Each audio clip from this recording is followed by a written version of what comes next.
7 Desember 1975, bangsa Indonesia turut andil dalam Operasi Timur Timur.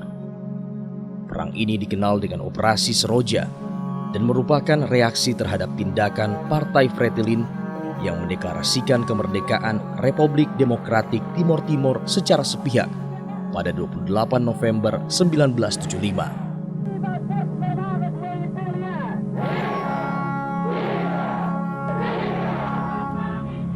Timur Timur itu kan mulai tahun 75 sudah bergolak.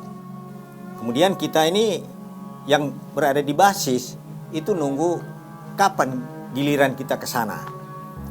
Jadi sudah ada jadwal yang ditentukan oleh Kodam dalam hal ini, oleh atasan kita, batalion itu kapan berangkat. Nah, kita standby. Kami diberangkatkan melalui Surabaya dengan kapal laut.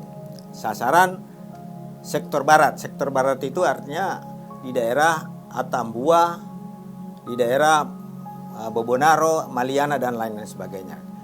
Timur Timur itu dibagi tiga, sektor barat, sektor tengah, sektor timur. Kami kebetulan sektor barat. Jadi kami berangkat ke sana dengan kapal laut menuju perbatasan sektor barat yang berada di pelabuhan Atapupu. Operasi Seroja adalah operasi militer berskala besar yang pernah dilakukan oleh Indonesia. Pasukan yang berlayar dari Laut Indonesia mendarat di kota Dili, begitupun dengan pasukan terjun payung, di mana mereka terlibat dalam pertempuran dengan kelompok bersenjata Valintil. Selama operasi berlangsung, pasukan Indonesia melancarkan serangan dari lintas udara, penyerbuan pasukan marinir dari laut, dan serangan darat di perbatasan Nusa Tenggara Timur. Pertarungan antara militer Indonesia dengan pasukan Valintil terbilang sengit dan melelahkan. Perang tersebut menyebabkan jatuhnya ratusan ribu pasukan dari kedua belah pihak.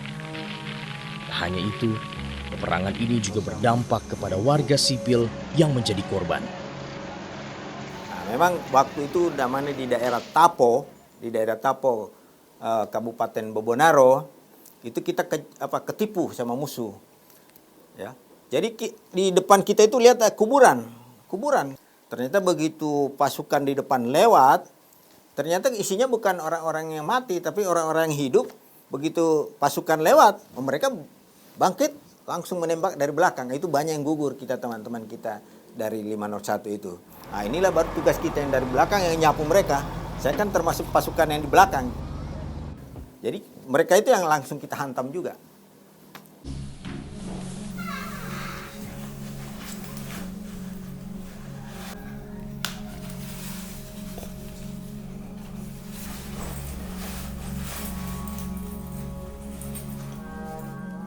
Kolonel Korps Zeni Purnawirawan Haji Sukiman Kadir atau akrab disapa Kanani adalah seorang veteran pembela NKRI pada Operasi Seroja.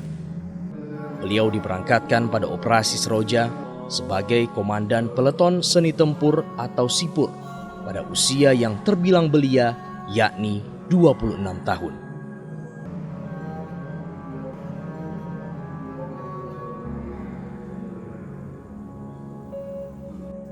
Terjun langsung dalam Operasi Seroja dengan mengemban amanah besar tidak menyurutkan semangat juang Kanani. Dirinya siap menerima segala konsekuensi dari operasi militer tersebut.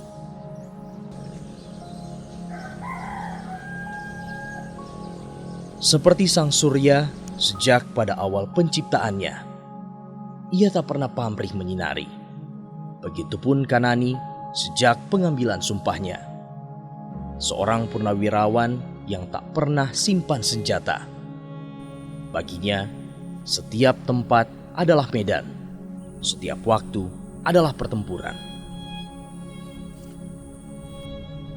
Walau hanya ada 3 kemungkinan dalam peperangan, selamat, meninggal, atau hidup dalam keadaan cacat. Dalam hati kecil akan memilih opsi pertama.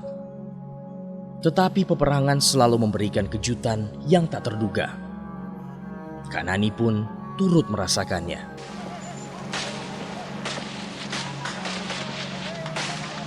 Sebagai seorang komandan, ia tak pernah berhenti mengobarkan semangat membela bumi pertiwi. Bersama rekan seperjuangan, Kanani terus bangkit hingga sampai pertempuran berakhir.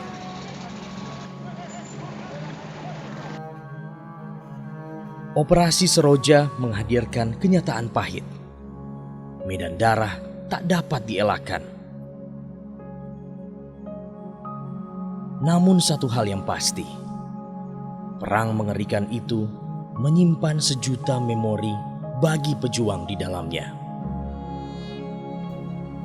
Kini sudah tak ada lagi peperangan, tapi pejuang tetaplah pejuang. Ksatria tetaplah ksatria. Api yang pernah dibakarnya ternyata tak pernah padam.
Cuma di sini, nggak mau masuk sekolah ngana.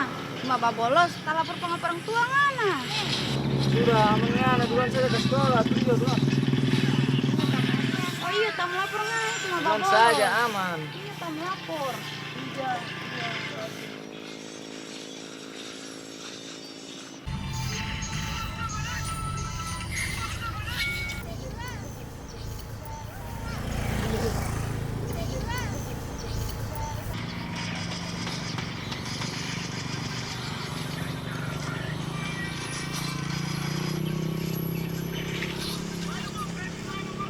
Anak-anak, ada apa kumpul-kumpul di sini?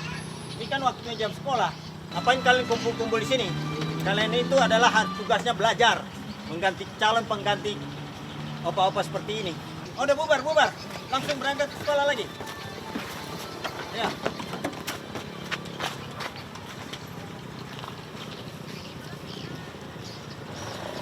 Dan itu kalau kita ketemu dengan anak-anak yang pada saatnya dia harusnya berada di sekolah, tapi berada di tempat-tempat di mall, di pasar, ya kita ingatkan secara baik-baik, kalian adalah generasi penerus, calon-calon pemimpin di masa depan. Nah, lakukanlah apa yang menjadi tugas kalian sekarang.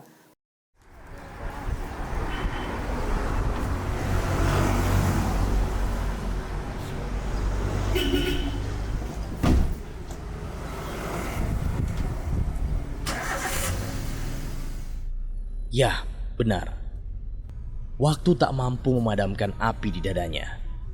Purnawirawan pembela negara kesatuan Republik Indonesia ini menganggap diri mereka masih dalam misi perjuangan. Suatu tanggung jawab yang patut kita tiru para generasi muda. Seperti prinsip yang mereka pegang sedari dulu. Apapun yang mungkin atau telah mengancam kesatuan Republik Indonesia perlu disingkirkan.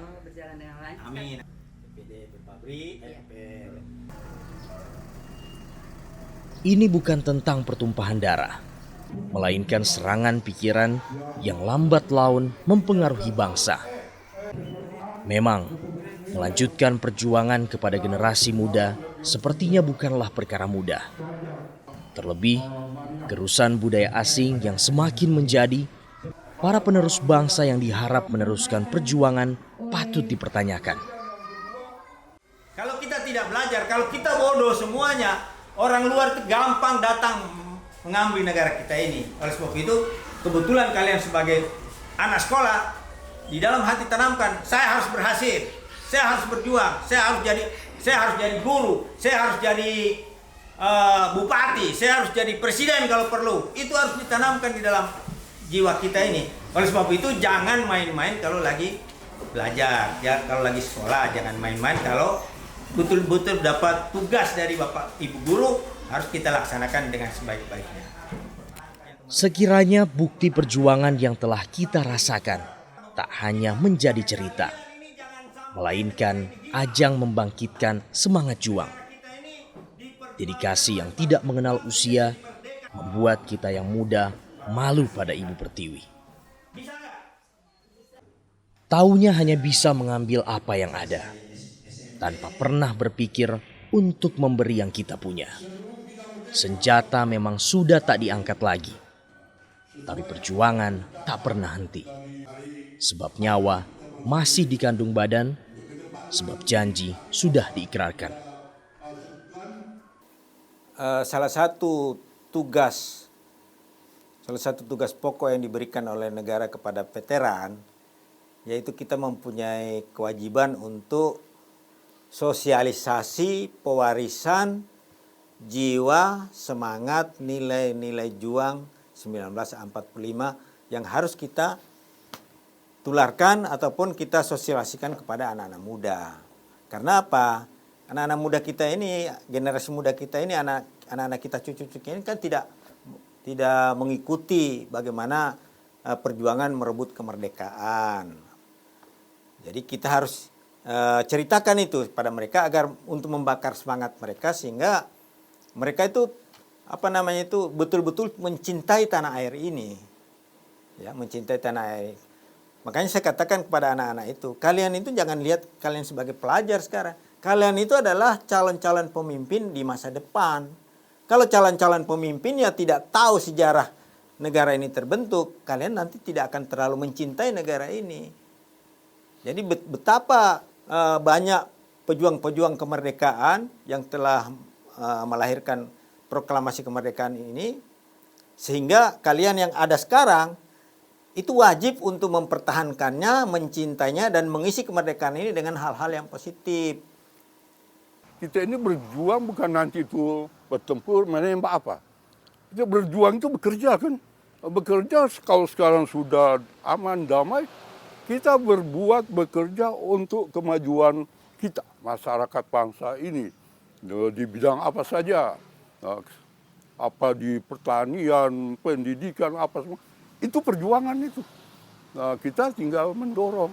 Seperti kemarin itu, tugas anak-anak, kamu belajar. Begitu, jangan mikir, jadi Pak nanti kayak Bapak dulu bertemu. Tidak. Alhamdulillah sudah aman. Nah, bidang kita apa? Kesejahteraan gitu. Jadi bukan terus musuh, insya Allah mudah-mudahan tidak ada lagi seperti dulu, perang dulu. Jadi kita pada generasi sekarang bekerja untuk kesejahteraan kita, untuk kemakmuran bangsa kita. Ya, sebagai apa yang dibilang mencapai tujuan nasional itu kan begitu. Alhamdulillah sudah adanya sosialisasi tadi itu sudah bisa membantu kami selaku guru untuk mengingatkan dan membangkitkan semangat siswa agar lebih mengingat lagi tentang para pejuang pahlawan yang dulu memperjuangkan negara kesatuan Republik Indonesia. Tidak usah lihat ya. Terus kasih rasa. Selain menaruh perhatian pada pendidikan, dedikasi beliau pun juga dituangkan pada pembangunan. Seorang purnawirawan yang juga dulunya seorang konstruktor, kini tetap mendedikasikan diri pada masyarakat. Beliau mengaku akan turut membantu pada setiap pembangunan sarana dan prasarana masyarakat, misalnya pembangunan masjid ini.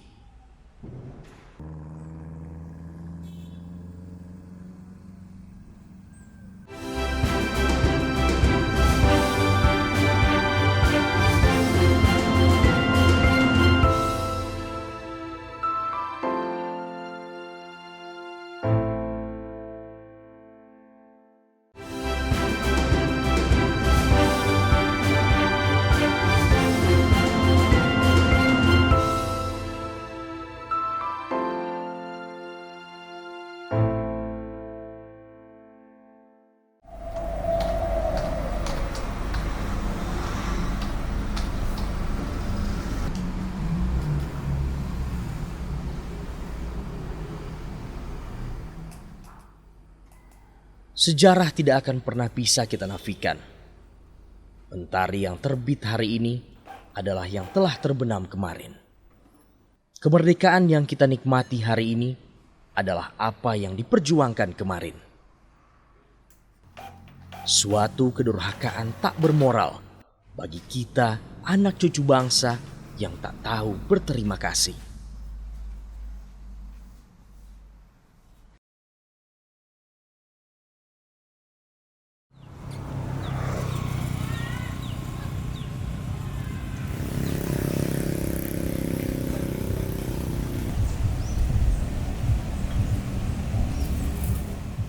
Assalamualaikum, Pak Ir. Waalaikumsalam. Apa kabar? Alhamdulillah baik-baik, Bapak. Boleh minta tolong? Boleh. Tolong, Pak. Ya. Ya. Ya. Assalamualaikum. Waalaikumsalam. Apa kabar Bapak Ibu? Alhamdulillah baik. Syukur, alhamdulillah.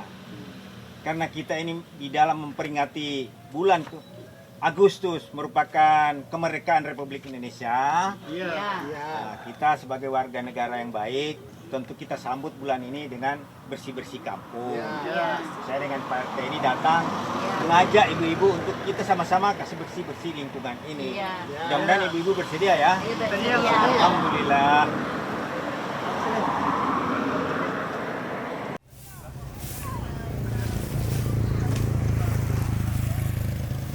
Para pejuang menghabiskan hidupnya dalam membela negara patut mendapatkan apresiasi. Bukan hanya tentang nama, namun apa yang telah diperjuangkan dan sikap kita sebagai generasi penerus bangsa dalam meneruskan tongkat perjuangan. Mereka adalah inspirasi dan sosok yang tak lekang oleh waktu.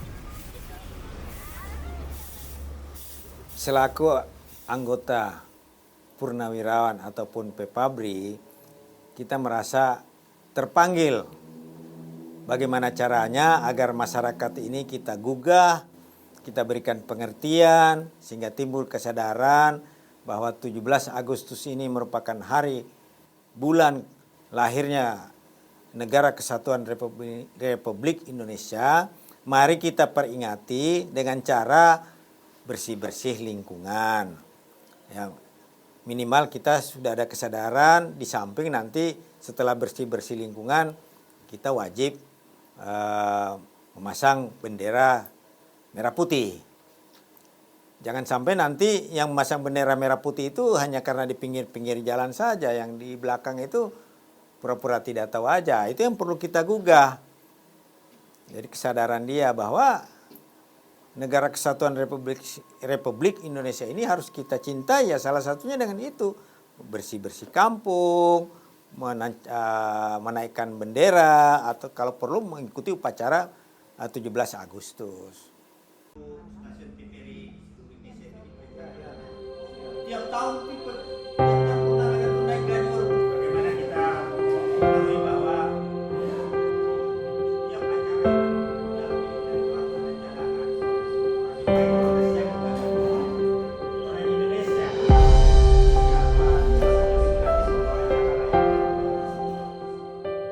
Keringat dan darah yang bercucuran pada setiap pejuang bangsa membuahkan air mata bahagia. Wajah sumringah yang kita dapati hari ini adalah hasil perjuangan mereka yang mati dengan senyum mereka. Cerita yang kini hanya kita nikmati lewat rangkaian foto dan tulisan tidak akan pernah bisa terlupakan. Semua terbentuk dan terkenang sebagai sebuah sejarah. Spirit perjuangan, pengabdian itu kan tidak pernah mati, ya kita tetap bersemangat walaupun apapun yang kita hadapi. Ya minimal dengan non fisik tadi, dengan saran, dengan himbauan, dengan membakar semangat baik terhadap anak-anak muda maupun lingkungan masyarakat yang kita katakan kurang produktif. Ya kita ajak sama-sama. Itu saya menghendaki generasi-generasi anak-anak cucu kita ini itu akan hidup lebih baik dari kita yang sekarang. Sebenarnya itu impian saya itu. Kalau dia masih sama ataupun masih lebih terkebelakang dari kita, itu berarti kita yang sekarang hidup ini gagal.